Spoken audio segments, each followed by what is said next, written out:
जाकर बी को बताता है और बी न्यायालय में आकर साक्ष्य देता है, तो ऐसी कंडीशन में बी द्वारा दिया गया साक्ष्य कौन सा साक्ष्य माना जाएगा?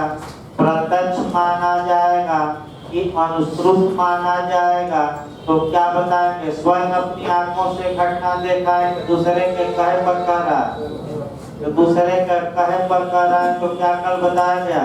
प्रत्यक्ष क्या अनुश्रुत? अनुश्रुत को और भी नाम क्या बताया गया? श्रुत या इनडायरेक्ट या अप्रत्यक्ष।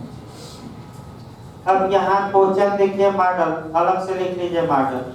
अब क्वेश्चन ये बनता है कि इसमें कौन सा जो आपका कह सकते हैं कि साक्ष्य है, वह आपका प्रधान साक्ष्य कौन है और सेकेंडरी या गौण या निकृष्ट साक्ष्य कौन है?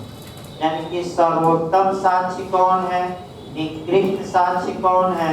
तो बताइए, प्रत्यक्ष साक्ष्य जो है वो सर्वोत्तम है कि निकृष्ट है?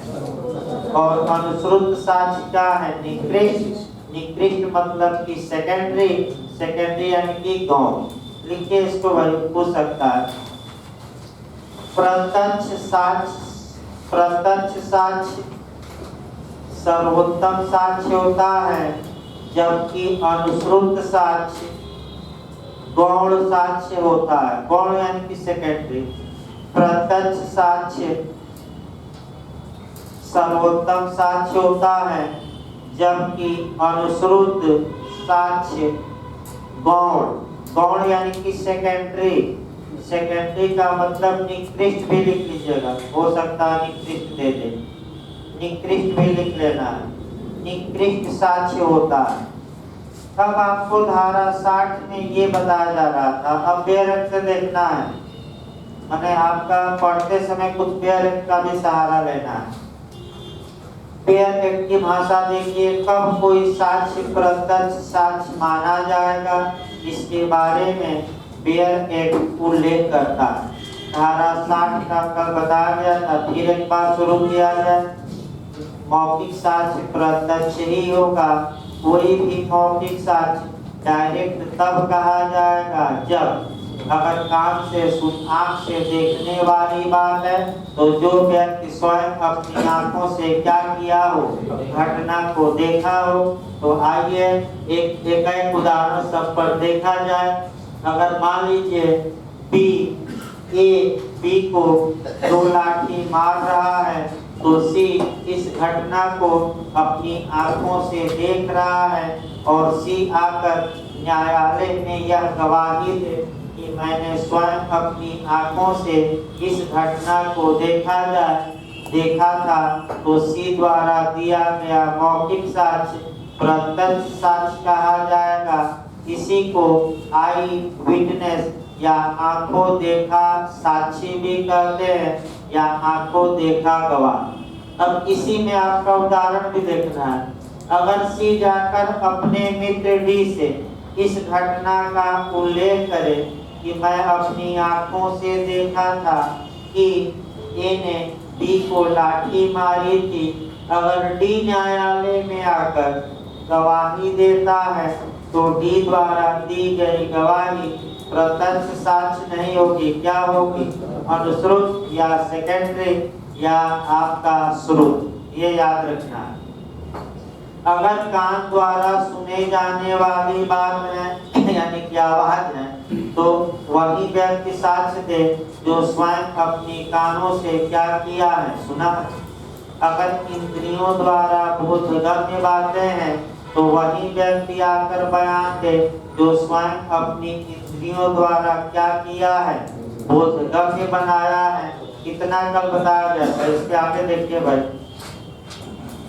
यदि वह किसी की राय के या उन आधारों के जिन पर वह राय आधारित है बारे में है, तो वह उस व्यक्ति का ही साक्ष्य होगा जो वह राय उन आधारों पर धारण करता है। इसका मतलब ये हुआ कि अगर वह तथ्य किसी का विचार है, किसी की ओपिनियन है, किसी की राय है, तो जो व्यक्ति उस राय को रखता है उस ओपिनियन को रखता है, वही व्यक्ति आकर यदि न्यायालय में गवाही दे तो उसकी गवाही को भी प्रत्यक्ष साक्ष्य कहा जाए।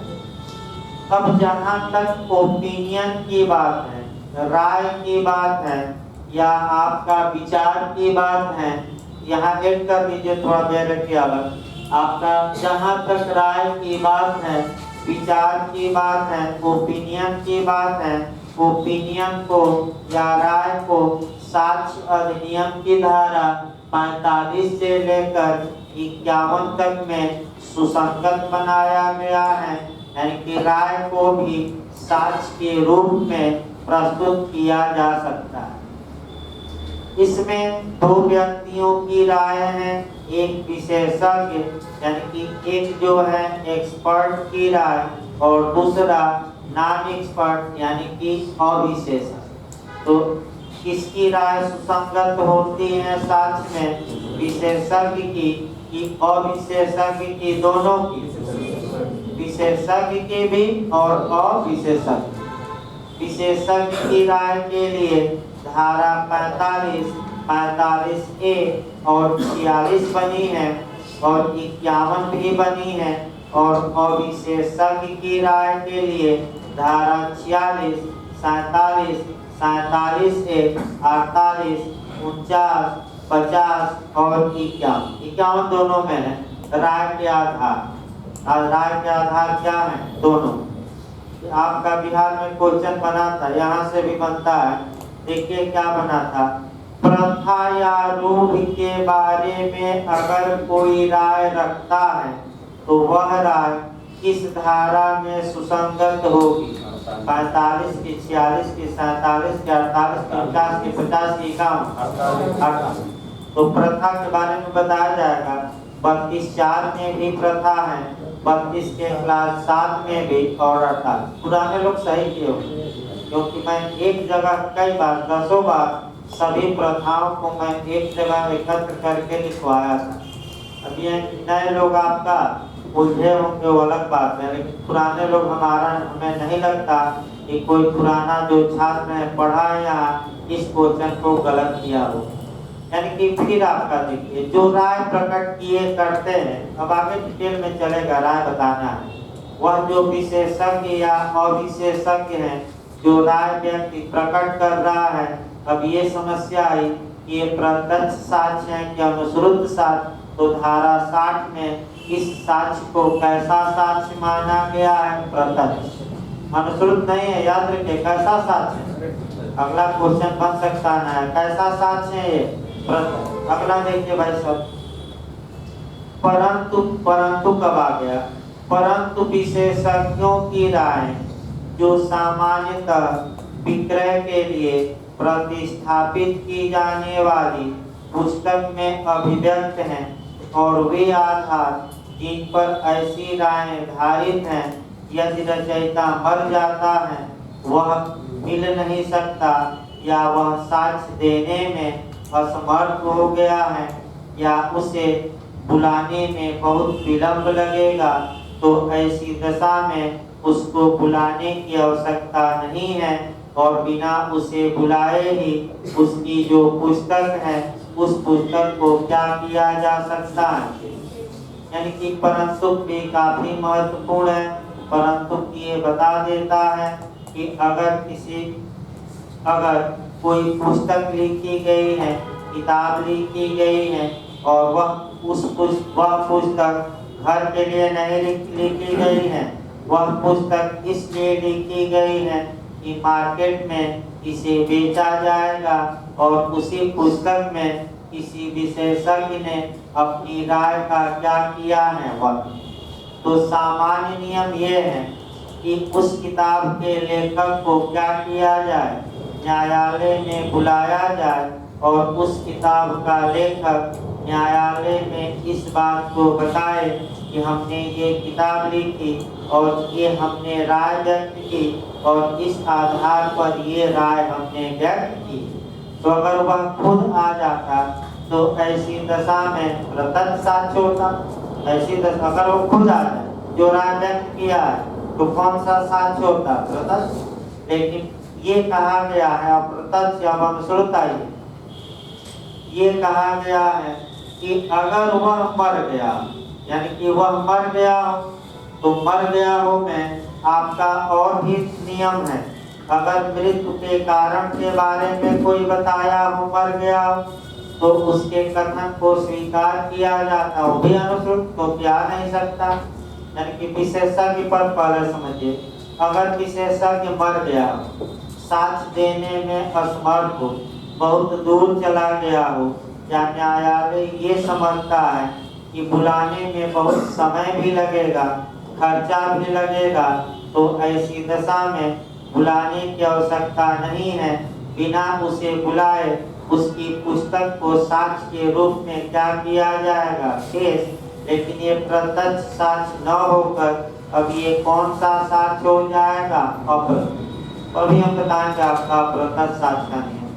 अगला देखिए, परंतु यह भी कि यदि मौखिक साक्ष्य दस्तावेज से भिन्न किसी भौतिक चीज के अस्तित्व या दशा के बारे में है, तो न्यायालय यदि वह ठीक समझे ऐसी भौतिक चीज का अपने निरीक्षण के लिए पेश किया जाना अपेक्षित कर सकता है।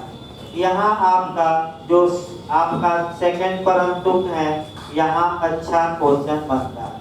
देखिए आपका साक्ष्य के प्रकार भाई, जो नए लोग अभी बताना है, क्योंकि इधर से शुरू किया जाए क्योंकि ऑनलाइन में आपका चला था इसलिए, लेकिन कॉन्सेप्ट बनाइए। भारतीय साक्ष्य अधिनियम को अभी ना पढ़े, पहले कॉन्सेप्ट बनाइए तब हम इस पर आएंगे।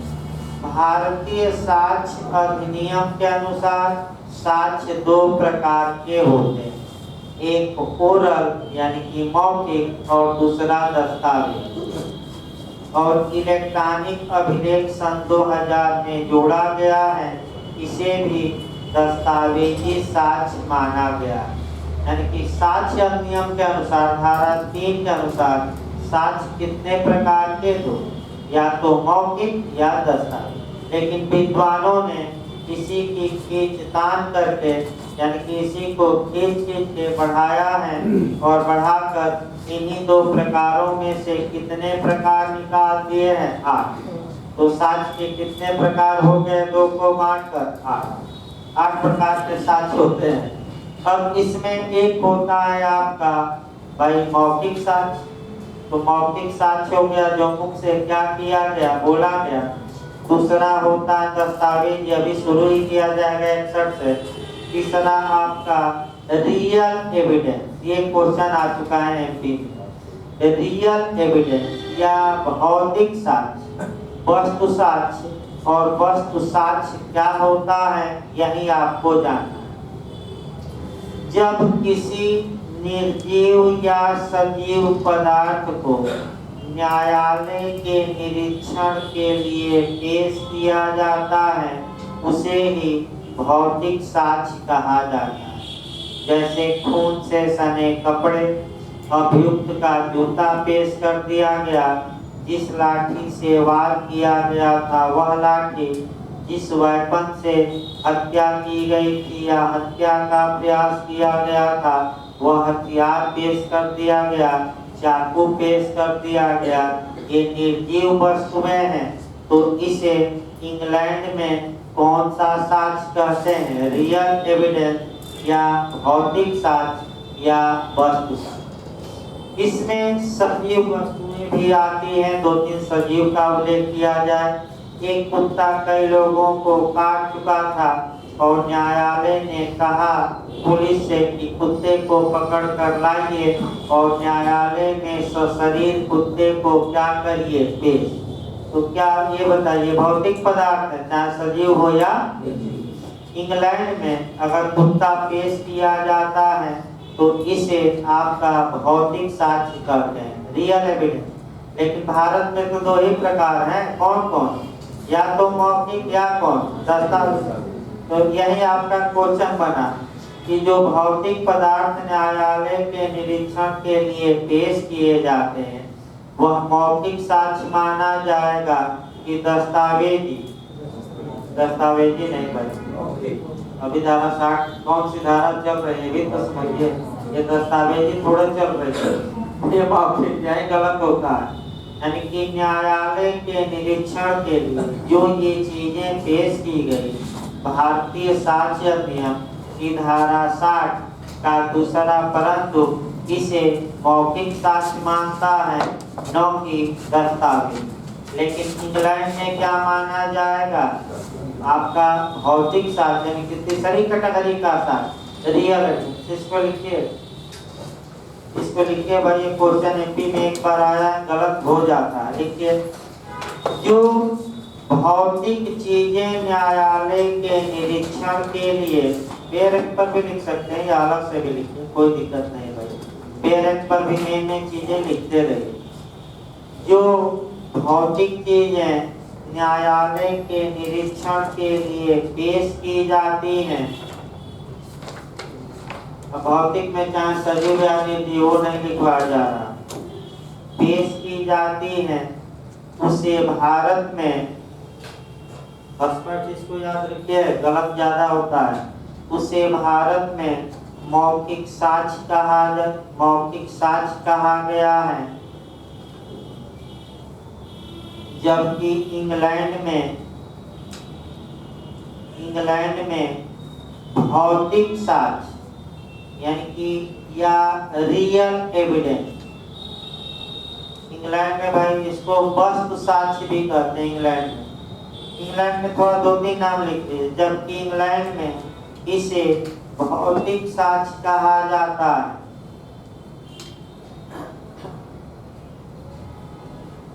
भौतिक साक्ष्य को और भी नाम है, वस्तु साक्ष्य, उसको शब्द लिख दीजिए, वस्तु साक्ष्य यानी कि ऑब्जेक्ट आपका एविडेंस, या वास्तविक साक्ष्य, उसको लिख दीजिएगा 2-3 शब्द, वास्तविक साक्ष्य।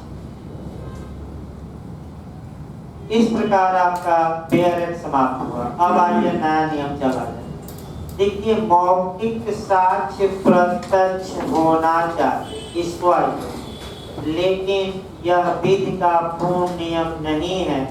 धारा 60 में 2 परंतु में अपवाद समाहित है और एविडेंस एक्ट में और भी अपवाद।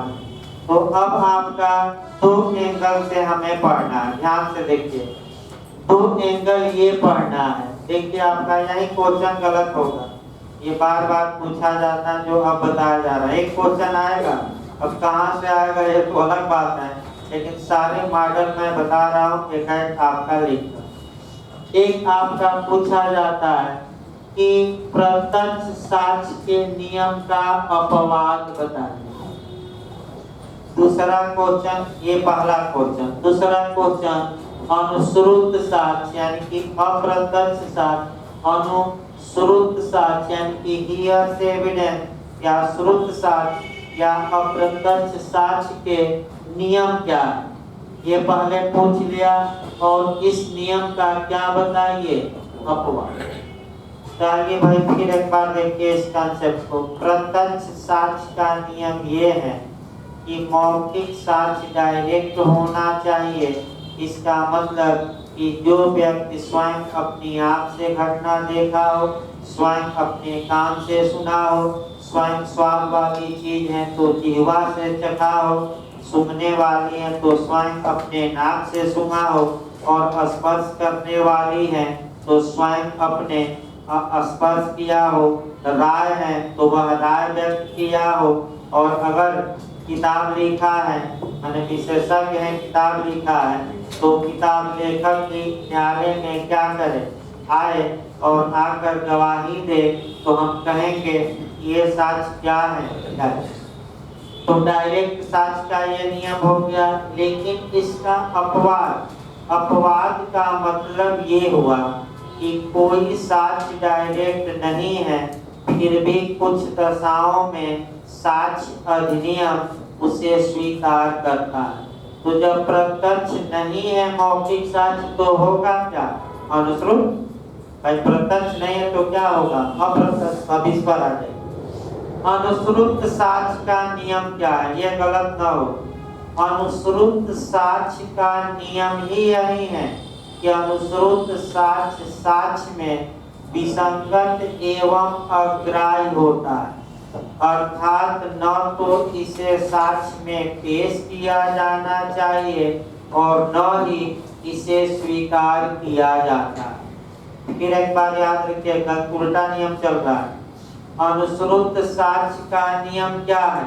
तो आप यही शब्द खोजिएगा कि अनुश्रुत साक्ष्य में विसंगत एवं अग्राह्य होता है, यानी कि विसंगत मतलब कि उचित नहीं माना जाता और अग्राह्य मतलब कि ये स्वीकार करने लायक नहीं। लेकिन इसके कुछ क्या है? अपवाद। अपवाद का मतलब ये हुआ यहाँ कि जहाँ की अनुश्रुत साक्ष्य को साक्ष्य में स्वीकार कर लिया गया, तो चाहे प्रत्यक्ष साक्ष्य के नियम का अपवाद पूछे या अनुश्रुत साक्ष्य के नियम का अपवाद पूछे, दोनों अपवाद सेम रहेंगे, इसमें कोई शक नहीं है।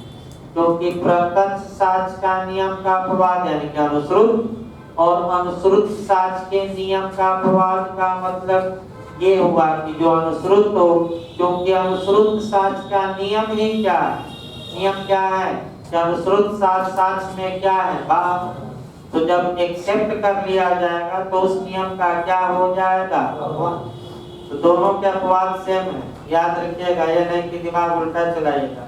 दोनों के अपवाद क्या है? एक। अब आइए मॉडल ये देखना है कि निम्नलिखित में से कौन अनुश्रुत साक्ष्य का अपवाद है और अपवाद नहीं। तो सभी अपवादों की मैं लिस्ट बताऊंगा सेक्शन वाइज, और अगर इसमें से अपवाद आता है तो मारिए और इसमें से नहीं आया तो ना।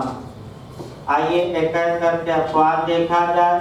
भारतीय साक्ष्य अधिनियम की धारा 6 में पहला अपवाद है, फिर धारा 8 में अपवाद है, फिर आपका धारा 17 से लेकर 31 तक में अपवाद है, फिर धारा 32 में अपवाद है, फिर धारा 33 में अपवाद है, फिर धारा 34 में अपवाद है, फिर धारा 35 में अपवाद है, और फिर सीआरपीसी की धारा में जो अपवाद है, सीआरपीसी की कौन सी धारा है? आपका 100। यानी कि इसका मतलब ये हुआ कि धारा नहीं पूछा जाएगा, वहाँ धारा के प्रावधान शब्द दिए रहते हैं, धारा नहीं। लेकिन सबसे पहले दिमाग में ये बैठाना है कि जो ये सब, मैं फिर बता दूं, ये सब जितनी धाराओं में हम बताएंगे ये अनुश्रुत साक्ष्य है, ये पहले याद रखिए। ये हियर्स एविडेंस है, यानी कि व्यक्ति अपनी आंखों से घटना देखा नहीं है, फिर भी साक्ष्य दे रहा है और साक्ष्य अधिनियम उसे मान्यता प्रदान कर रहा है। तो कौन कौन से ऐसी धाराएं हैं जो अनुश्रुत साक्ष्य के नियम का अपवाद है, या इसका मतलब ये हुआ कि अनुश्रुत साक्ष्य को साक्ष्य में किन किन धाराओं के तहत स्वीकार कर लिया गया। तो इतनी धाराएं देखेंगे और सीआरपीसी की कौन सी एक धारा देखेंगे 100 तक। अब एक लाइन पर देखना है भाई। धारा 6 में बताइए तो पुराने लोग कौन सा सिद्धांत समाहित है? रेस्ट जैसे, यानी कि एक ही संव्यवहार का जो भाग होता है वह अनुश्रुत साक्ष्य है, यानी कि वह कैसा साक्ष्य है? अनुश्रुत साक्ष्य है, फिर भी साक्ष्य में स्वीकार कर लिया गया अनुश्रुत साक्ष्य होते हुए। धारा 8 में आइए, आचरण हो गया, चाहे घटना का पूर्ववर्ती आचरण या घटना का पश्चातवर्ती आचरण। तो आइए देखा जाए भाई, उदाहरण एक बताते राजा भाई। उदाहरण, ए ने बी को 2 लाठी मारा, ध्यान समझिए, ए ने बी को क्या किया? 2 लाठी मारा, और भी दौड़ता हुआ भाग रहा है और उसी समय चिल्ला रहा है कि ए ने हमें 2 लाठी मारा। जब ये भी दौड़ता हुआ भाग रहा है तो सी इसको देखता है दौड़ते हुए, भागते हुए और चिल्लाते हुए। तो क्या सी ने अपनी आंखों से घटना देखी थी? कि घटना के कुछ समय बाद बी को भागते हुए और चिल्लाते हुए देखा, तो सी द्वारा जो साक्ष्य दिया जाएगा वह प्रत्यक्ष नहीं होगा, लेकिन क्या होगा? अप्रत्यक्ष या अनुश्रुत या श्रुत। लेकिन फिर भी धारा 8 में ये साक्ष्य में क्या किया गया? स्वीकार। आइए धारा 17 से लेकर 31 तक में देखा जाए एडमिशन और कन्फेशन। जो स्वीकृति होती है या जो संस्वीकृति होती है, ये दोनों गियर से एविडेंस है, यानी कि ये अनुश्रुत साक्ष्य है। बहुत ज्यादा उदाहरण को हम नहीं बता सकते, लेकिन एक उदाहरण हम बताते हैं कन्फेशन पर, संस्वीकृति पर। नए लोगों के लिए भाई बता दिया जाए संस्कृति। जब किसी अपराध का अभियुक्त व्यक्ति अपने द्वारा किए गए अपराध को स्वीकार कर लेता है, उसी को कन्फेशन या संस्वीकृति कहा जाता है। तो आइए एक उदाहरण देखा जाए। ए ने बी को मान लीजिए कि घोर उपहत की थी, ए पकड़ा गया। ए जब पकड़ा गया तो सी से इस बात को एक्सेप्ट किया कि बी को मैं ही 2 लाठी मारा था, उसका सिर फूट गया, यानी कि बी की घोर उपहत लाठी मारकर मैंने ही की। अब आप लोग बताइए, क्या सी घटना देखा है कि अभियुक्त के बताने के आधार पर जानता है? तो अगर सी न्यायालय में आकर गवाही दे कि जो अभियुक्त ने हमसे स्वीकार किया था कि इस घटना को मैंने ही अंजाम दिया, तो सी द्वारा दिया गया साक्ष्य डायरेक्ट नहीं होगा, क्योंकि स्वयं ही अपनी आंखों से घटना नहीं। तो कौन सा साक्ष्य होगा? अनुश्रुत। फिर भी साक्ष्य में से क्या किया गया है? स्वीकार। यानी कि प्रत्यक्ष साक्ष्य के नियम है या अनुश्रुत साक्ष्य के, प्रत्यक्ष साक्ष्य के नियम के अपवाद है या अनुश्रुत साक्ष्य के नियम के क्या चल रहे हैं? अपवाद। अगला देखिए भाई, आपका स्वीकृति संस्कृति हो गया। इसके बाद धारा आपका 32, ये तो अति महत्वपूर्ण है। 32 में 8 क्लास है। पहला 8वां क्लास ये अनुश्रुत साक्ष्य है और आपका पूछा भी गया था प्रथा और रूढ़ बिहार में किस क्लास में है? 4-7 किसमें? और डीडी या डाइन डिक्लेरेशन किसमें है? 32 में। तो डीडी की करा दिया जाए डाइन डिक्लेरेशन। देखिए एक मृतकाली कथन भाई, ए ने, देखिए ध्यान से, ए ने बी को चोट पहुंचाई। बी अस्पताल में भर्ती हुआ और डॉक्टर साहब इलाज कर रहे थे। डॉक्टर साहब ने पूछा कि ये चोटें तुम्हें कैसे लगी हैं? तो बी ने बताया कि हे डॉक्टर साहब, ए ने हमें चाकू से वार किया था, ये चोटें लगी थी। और उसके बाद भी क्या हो जाता है? ऊपर पहुंच जाता, मैंने मर जाता। तो डॉक्टर साहब न्यायालय में आकर गवाही देते हैं कि बी ने हमें बताया था कि ए ने ये चोटें पहुंचाई। तो आप लोग बताइए, क्या डॉक्टर साहब घटना देखे थे? नहीं। तो डॉक्टर साहब द्वारा दिया गया साक्ष्य प्रत्यक्ष नहीं क्या होगा? यानी कि मृतकालीन कथन किस धारा का अपवाद हो गया? 60 का। धारा 60 का क्या हो गया? अपवाद। कैसा साक्ष्य है मृतकालीन कथन? प्रत्यक्ष के अनुश्रुत। अनुश्रुत। इसके बाद 33 आ जाएगी। 33 में है पूर्व कार्यवाहियों में दिए गए कथन, उतना नहीं जानना है। 34 में है प्राइवेट लेखा पुस्तकों में की गई एंट्री। और 35 में है सरकारी लेखा पुस्तकों में की गई एंट्री। तो प्राइवेट कारोबार का क्रम में लिखा गया है तो 34 और सरकारी कारोबार का क्रम में 5। इसके बाद आपका इसमें ये आपका अपवाद हुआ। सीआरपीसी में भी अपवाद है। कौन सी धारा? 100। तो पहले 110 को देखा जाए सीआरपीसी, तब तो अपवाद बताया जाए। पूछ सकता है भाई आजकल कोरिलेशन ज्यादा पूछ रहा है, तो सीआरपीसी की कौन सी धारा? 110। ध्यान समझिए, 110 सीआरपीसी की धारा को 10 नंबरी कहते हैं भाई। इनकी कहावत भी कही जाती है, बाप नंबरी तो बेटा 10। कि बाप ने एक हाथ का सांप मारा तो बेटा सीधे कितने हाथ का मार दिया? यानी कि बाप ने एक घोटाला किया तो बेटे ने 10 घोटाला किया। ये भी याद रखिए। तो 10 नंबरी किसको कहा जाता है? Habitual offender. हैबिचुअल ऑफेंडर मतलब आदतन अपराधी। भले ही वह अपराधी एक बार भी न्यायालय द्वारा सजा न पाया, लेकिन समाज में प्रसिद्ध है कि ये अपराध बार बार करता है।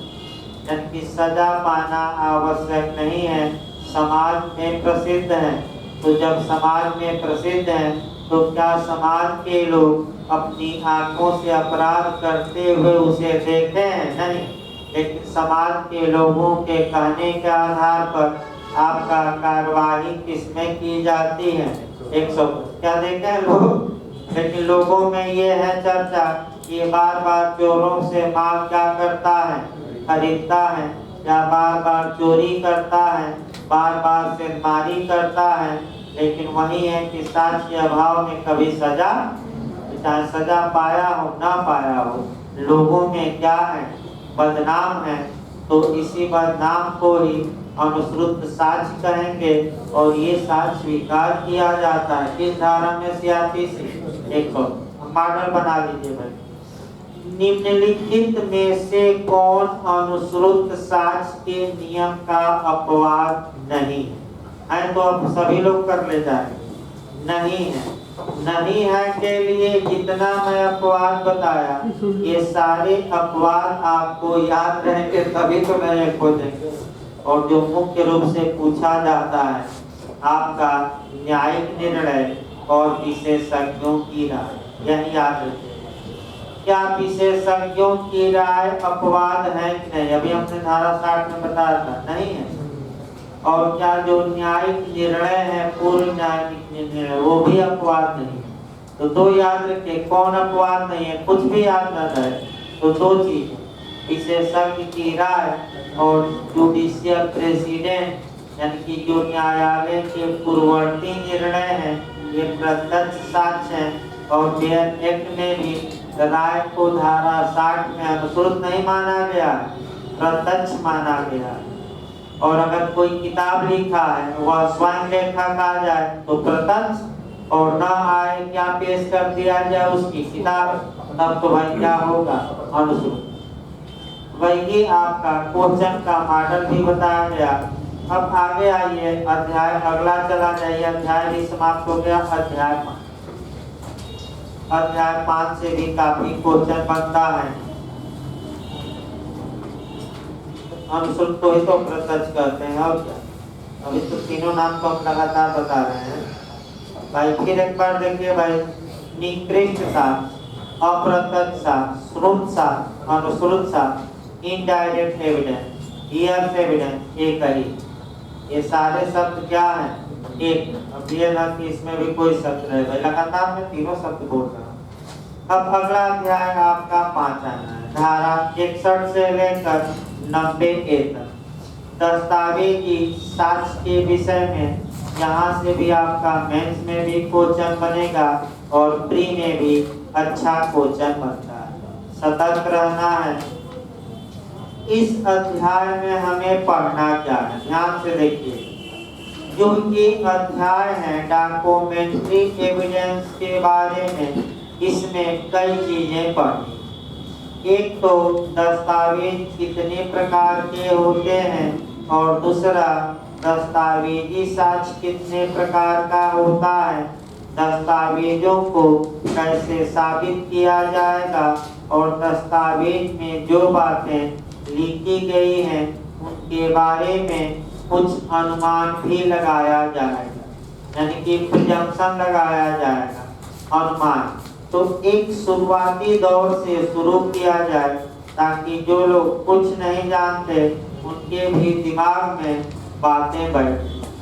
सबसे पहले आपका डॉक्यूमेंट के बारे में जब भी पढ़ेंगे तो इसी के साथ अध्याय 6 को कोरिलेट करके पढ़ना पड़ेगा। लेकिन सबसे पहले जो पूछा जाता है दस्तावेज की परिभाषा, तब तो हम दस्तावेजी साक्ष्य पर आए, यानी कि शुरुआती दौर में जो सामान्य नियम बताया जाएगा, हमें लगता है 1 या 2 क्वेश्चन उससे निश्चित आ जाना चाहिए, क्योंकि उत्तराखंड में भी आया था, तमाम जगह पूछा जाता है। अच्छे से देखिए भाई, आपका डॉक्यूमेंट किसे कहा जाएगा। पहले तो डॉक्यूमेंट देखिए और कुछ नियम कायदे समझिए। अभी आपका नए लोग भी भाई अच्छे समझे। दस्तावेज यानी कि डॉक्यूमेंट किसे कहा जाएगा, तो दस्तावेज की परिभाषा भारतीय साक्ष्य अधिनियम की धारा 3 में दी गई है। किसमें? 3। कोई विषय यानी किसी विषय को, ध्यान में रखिएगा इस परिभाषा को हम समझाएंगे, पहले लिख लिया। किसी विषय को किसी पदार्थ पर इसके द्वारा भाई या तो अंकों द्वारा या चिन्हों द्वारा, या तो अंकों द्वारा या चिन्हों द्वारा या अक्षरों द्वारा उल्लिखित किया गया है, यानी कि वर्णित किया गया है, और वर्णित या उल्लिखित किया गया है, अभिलिखित किया गया है। और अभिलिखित करने का इरादा ये है कि भविष्य में हम इसे लेख के रूप में, यानी कि लिखित के रूप में या साक्ष्य के रूप में न्यायालय में क्या करेंगे। यही आपका डॉक्यूमेंट की परिभाषा था। इस पर आपका कम से कम 4-5 उदाहरण और एक विद्वान का मैं बताऊंगा जो पूछा जाता है, वह तो जरूर याद रखिएगा। लेकिन सबसे पहले इसको समझिए, किसी विषय को, पहले परिभाषा समझिए। किसी पदार्थ पर या तो अंकों द्वारा अभिलिखित किया गया हो, या केवल चिन्ह बनाकर, या अक्षरों द्वारा, या इनमें से किसी 2 द्वारा। 2 मतलब कि कुछ अंक लिख दिए गए और कुछ क्या लगा दिए गए, चिन्ह, या कुछ चिन्ह बना दिए गए और कुछ क्या लिख दिए गए, अक्षर, या कुछ अक्षर लिख दिए गए और कुछ क्या लिख दिए गए, हम। तो या तीनों द्वारा मतलब कि कुछ अंकों में लिखी है बातें, कुछ क्या बना के और चिन्ह, और कुछ क्या लिखा गया है, अक्षरों।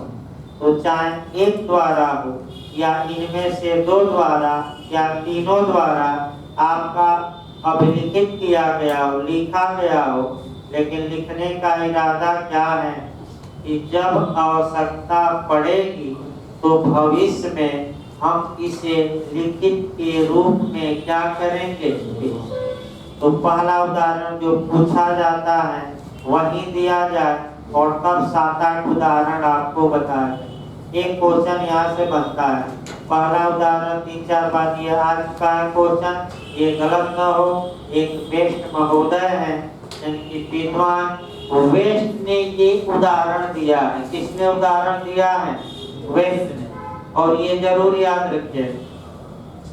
देखिए, एक दुधिया है, ध्यान समझिए। आपका एक दुधिया है, यानी कि दूध देने वाला है, और वह गिनती नहीं जानता, और जितना दूध डेली देता है एक दीवार दे दे, या लकड़ी का पटरा दे दे, श्यामपट दे दे, आपका पेड़ दे दे। घबराना नहीं है, ये नहीं कि पेड़ दे दे।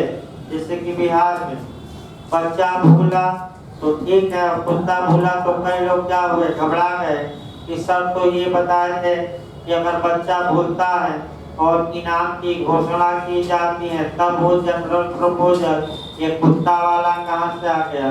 तो सब चेंज कर दे तो घबराना क्या भाई।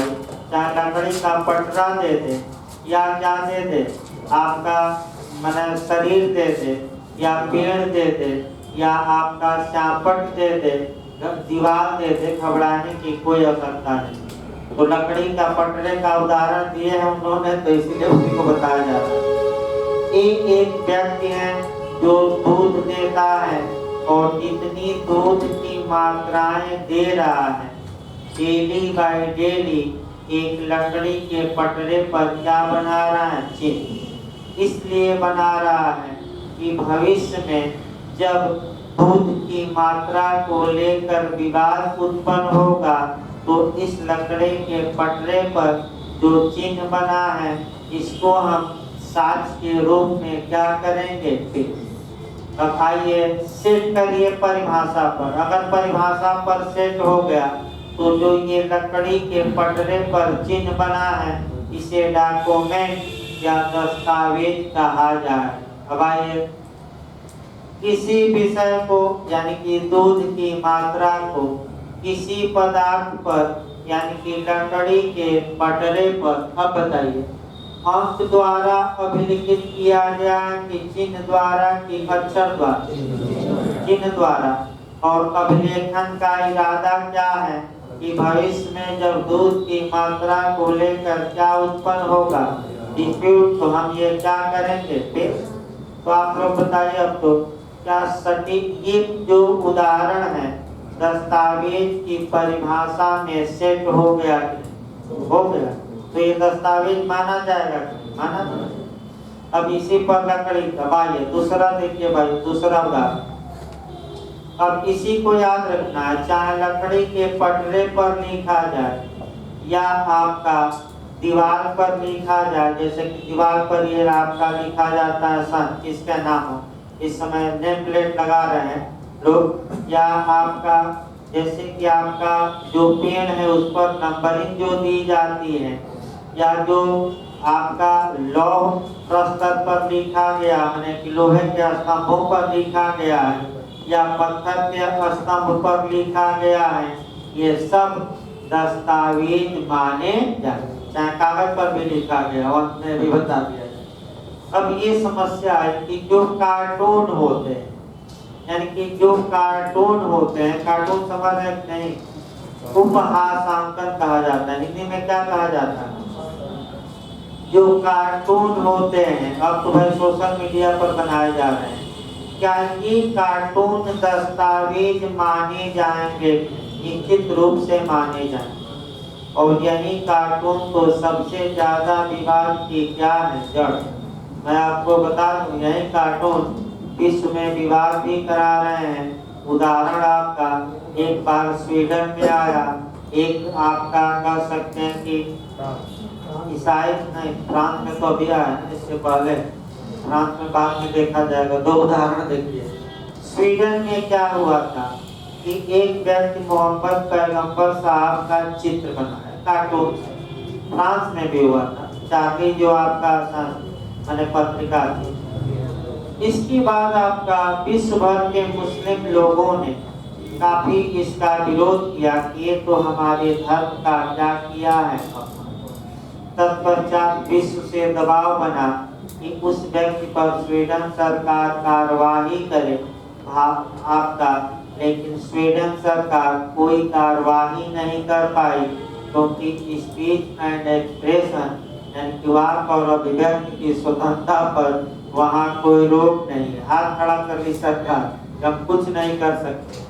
अभी आपने देखा फ्रांस में भी कि एक व्यक्ति आपका मैंने चित्र ही दिखा दिया लड़कों को, बात सोशल मीडिया में प्रचारित हो गई। तो भाई आप नियम भी है कि आप अपने धर्म का पालन करिए, लेकिन ऐसा कोई कार्य न करिए जिससे कि दूसरे की धर्म की भावनाएं क्या हो।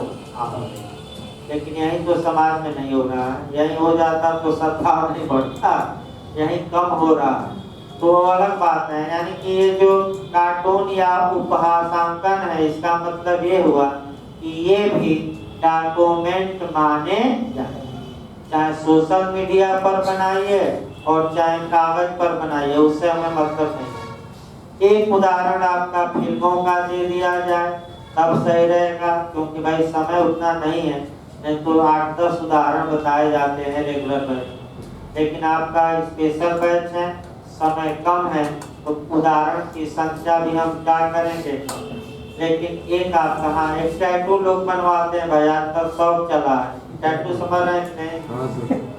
न समझ में आवे देखिए नए भी लोग हैं, बता दिया जाए। न समझना है तो एक बार इशारा करिए, डिटेल में बता दिया जाए। और यहाँ अगर शर्मा रहे हो तो आप फोन से पूछ लीजिए, फोन से और डिटेल में बता दिया जाए। तो आपका टैटू लोग बनवाते हैं तो बताइए जो शरीर पर चिन्ह बना है दस्तावेज है नहीं है? तो दस्तावेज आइए गजनी फिल्म का उदाहरण एक लाख में बताते हैं। गजनी फिल्म में आपने देखा होगा कि अभियुक्तों का नाम अपने शरीर पर लिखा है। तो अभियुक्तों का नाम क्यों लिखा है, क्या वो डॉक्यूमेंट माना जाएगा कि नहीं? तो इसको थोड़ा समझिए। किसी विषय को यानी कि अभियुक्तों के नाम को किसी पदार्थ पर यानी कि शरीर पर ही अक्षरों द्वारा अभिलिखित किया गया है और इरादा ये है कि जब भविष्य में हमारी याददाश्त आएगी तो हम मेमोरी रिफ्रेश करेंगे, स्मृति ताजा करेंगे, यानी कि इसे लिखावट के रूप में क्या करेंगे प्रस्तुत। तो स्मृति ताजा करा दीजिए। आगे बताया भी जाएगा एविडेंस की किस धारा में 159 एक धारा और मिल गई उदाहरण पर, कौन सी? अब आइए आगे देखते भाई। ये तो आपकी परिभाषा में यानी कि जो शिलापट पर थे भाषांकन थे, घबराने की कोई आवश्यकता नहीं। अब आगे देखिए आपका अगला देखा है ये जो दस्तावेज हैं। अब आगे दस्तावेज दो प्रकार के होते हैं। एक आपका कह सकते हैं दस्तावेज, मैं बता रहा हूँ दस्तावेजी साक्ष्य नहीं, थोड़ा सतर्क रहिए, ये पूछा जा चुका है। डॉक्यूमेंट कितने प्रकार के होते हैं इसको लिख लीजिए अलग से। तो दस्तावेज दो प्रकार के होते हैं। देखिए भाई नोट्स आ रहा है, फोटो स्टेट के लिए दिया गया है, आ जाए तो आपको प्रोवाइड करा दिया जाएगा। 10 कॉपी मंगाई गई तो आप नोट्स रखते रहिए और जो एक्स्ट्रा होगा उसी में लिखिए। मैं भी कुछ एक्स्ट्रा जो आ रहा है उसको अलग से लिखवाते जा रहा हूँ। एक क्वेश्चन आ चुका है भाई, दस्तावेज कितने प्रकार के होते हैं? तो उसको लिखिए। पहला पब्लिक डॉक्यूमेंट यानी कि लोक दस्तावेज और दूसरा प्राइवेट दस्तावेज। ये लिख लीजिए। तो दस्तावेज दो प्रकार के होते हैं।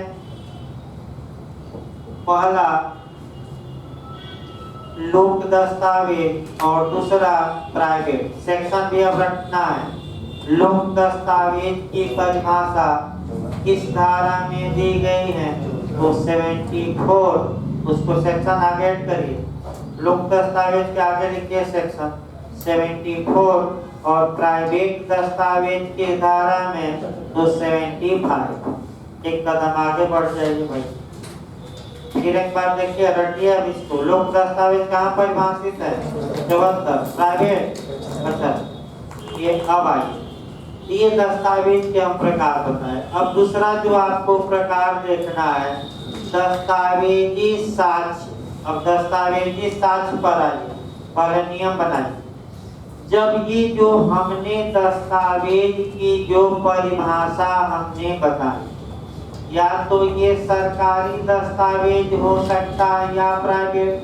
सरकारी कब होगा? जब धारा 74 में जाएगा। और प्राइवेट कब होगा? जब धारा 74 से बाहर। प्राइवेट का उल्लेख नहीं है, बस जो 74 में नहीं हो क्या है प्राइवेट। अब इसी दस्तावेज को अगर एविडेंस या साक्ष्य के रूप में प्रस्तुत किया जाए तो उसी को हम एक लाइन में दस्तावेजी साक्ष्य कहेंगे। यानी कि जब दस्तावेज को किस रूप में पेश किया जाए? साक्ष्य के रूप में, तो उस दस्तावेज को कौन सा साक्ष्य कहेंगे? दस्तावेजी साक्ष्य। और दस्तावेजी साक्ष्य आपका दो प्रकार का वह भी होता है, एक प्राइमरी और दूसरा सेकेंडरी। यानी कि एक प्राथमिक साक्ष्य और दूसरा द्वितीयक। लिखिए भाई आगे लिखिए। तो जब दस्तावेज को, ये भी क्वेश्चन आ चुका है अभी यूपीएपीओ में आया था, उसको भी हम बताएंगे तुरंत। जब दस्तावेज को साक्ष्य के रूप में पेश किया जाता है, जब दस्तावेज को साक्ष्य के रूप में पेश किया जाता है, उसे दस्तावेजी साक्ष्य कहा जाता है।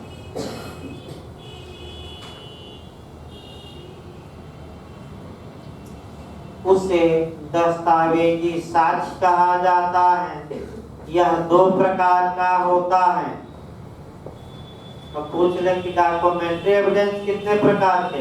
दो प्रकार का। फर्स्ट लिखिए प्राथमिक साक्ष्य और सेकंड द्वितीयक साक्ष्य। सेक्शन भी ऐड करना है, अभी एपीओ में पूछा गया था। पहला पहले लिख लीजिए प्राथमिक साक्ष्य और दूसरा कौन? द्वितीयक। अब जो यूपी एपीओ ने क्वेश्चन ये बनाया कि भारतीय साक्ष्य अधिनियम की किस धारा में प्राथमिक साक्ष्य को परिभाषित किया गया है, तो किस धारा में? 62। और द्वितीयक साक्ष्य को 63। उसको लिखिए सेक्शन ऐड कर लीजिए। प्राथमिक साक्ष्य धारा 62 ऐड करिए सेक्शन से आगे, और द्वितीयक साक्ष्य 63। अब अगला क्वेश्चन आइए। अगला क्वेश्चन तो और महत्वपूर्ण है।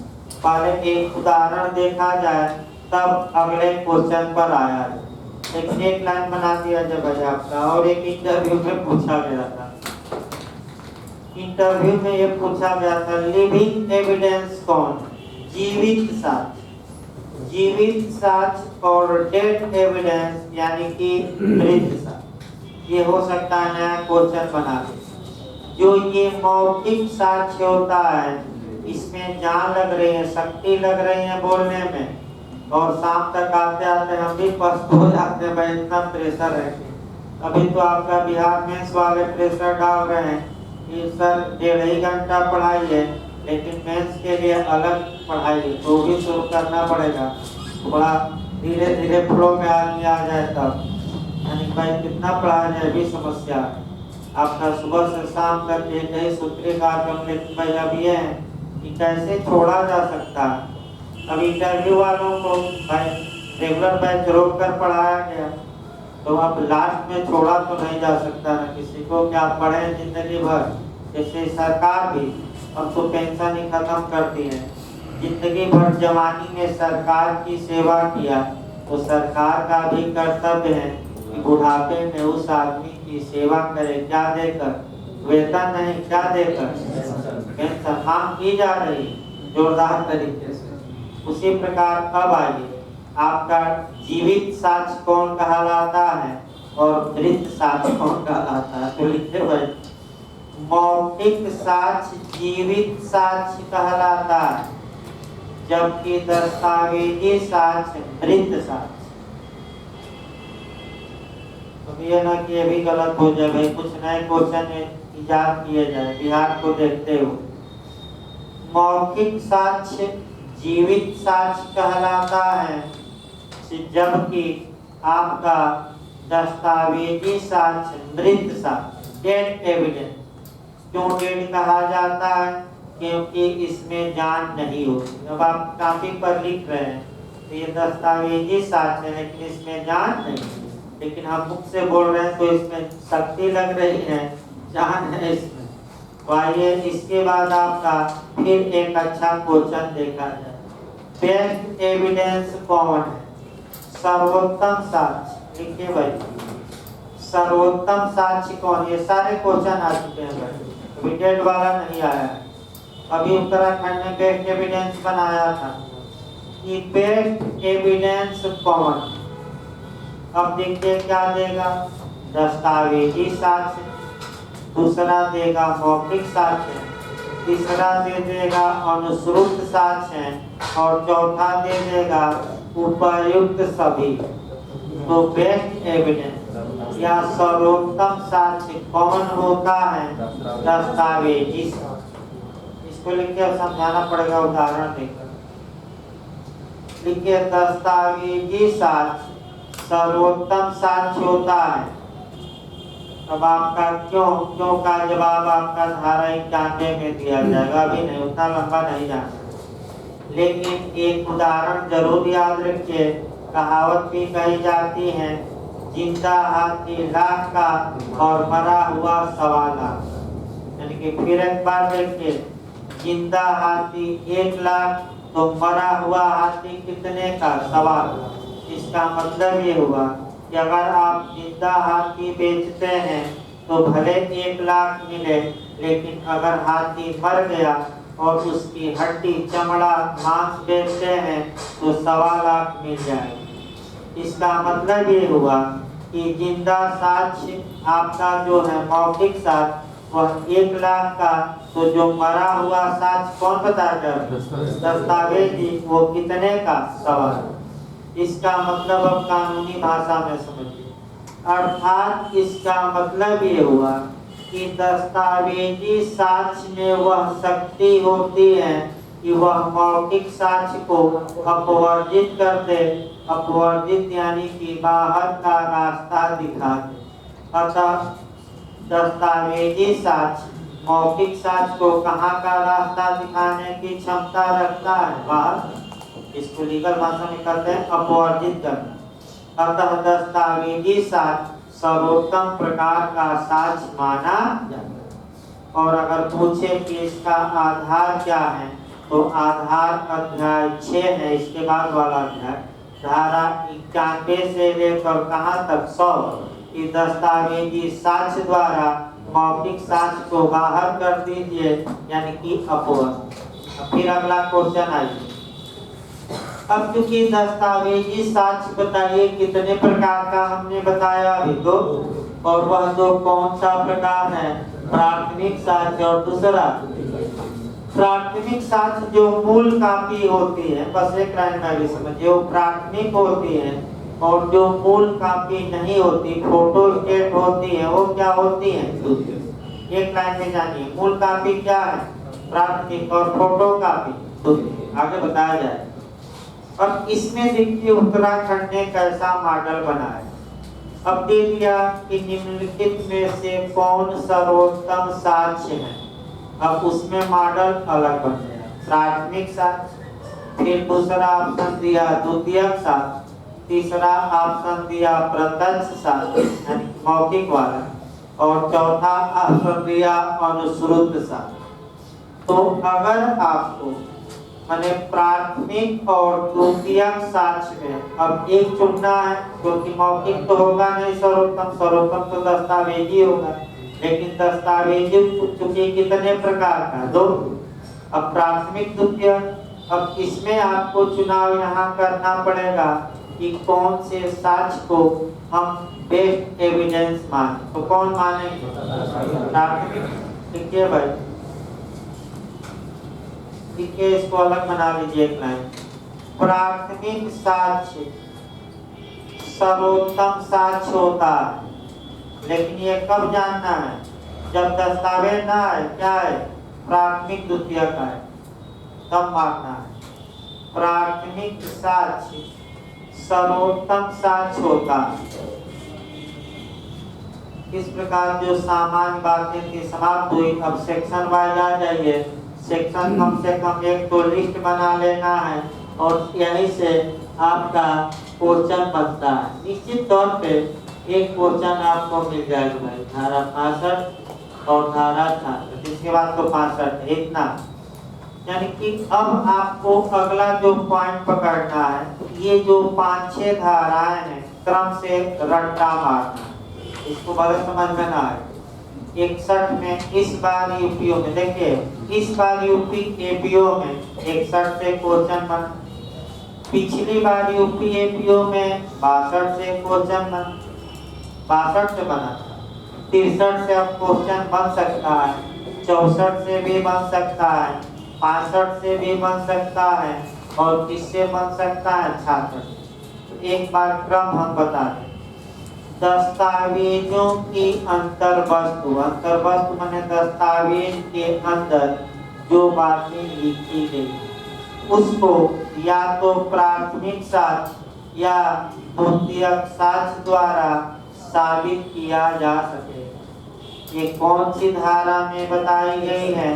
तो आपका कह सकते हैं 61। तो दस्तावेजों की अंतर्वस्त को कैसे साबित किया जा सकेगा? प्राथमिक साक्ष्य, द्वितीयक साक्ष्य, प्राथमिक और द्वितीयक दोनों, इनमें से कोई। किसके द्वारा? दोनों। कौन सी धारा बताती है? 61। इस बार यूपीएससी में आया था एक क्वेश्चन। प्राथमिक साक्ष्य कौन होगा, ये कहाँ बताया गया है? 62। यानी कि प्राथमिक साक्ष्य की परिभाषा के धारा में 62। प्राथमिक साक्ष्य पहले पेश किया जाए कौन सी धारा? 64। तो धारा 62 को किससे कोरिलेट करेंगे? 64।